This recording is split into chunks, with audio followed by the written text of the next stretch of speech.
Hello বন্ধুরা, একটা video নিয়ে চলে এলাম। এখন বাজে ভোর 4:40 আর আমরা যাবো ঘুরতে।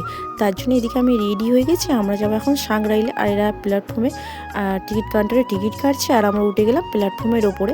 আর আমার ভিডিওগুলো একটু ছাড়তে দেরি হয়ে গেছে। আর এদিকে আমার বোনের মেয়ে আর আমার ছেলে মারামারি করে, কীভাবে কি মারামারি করে না। তারপরে এদিকে আমরা ট্রেনের জন্য অপেক্ষা করছিলাম, ভাবলাম একটু সবাইকে দেখিয়ে দিই। আর তারপরে আমাদের ট্রেনও চলে এলো, আমরা উঠে পড়লাম ট্রেনে। তারপরে ভোরের পরিবেশটা এতই সুন্দর লাগছিল। আর তারপরে আমরা চলে এলাম হাওড়া ব্রিজটা, ভাবলাম তোমাদের একটু দেখাই, ওই জন্য একটু হাওড়া ব্রিজটা দেখিয়ে দিলাম। তারপরে আমরা উঠে পড়েছি ট্রেনে।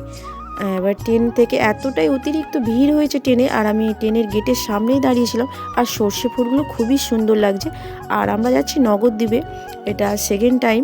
আর আমাদের নগরদ্বীপে খুবই ঘুরতে ভালো লাগে, তাই জন্য আমরা চলে এলাম নগরদ্বীপে। তারপরে উঠে পড়েছি লঞ্চে এতটাই অতিরিক্ত ভিড় হয়েছে যে আমি কোনো ভিডিও তো নিতেই পারছিলাম না। যদি তোমাদের ভালো লাগে লাইক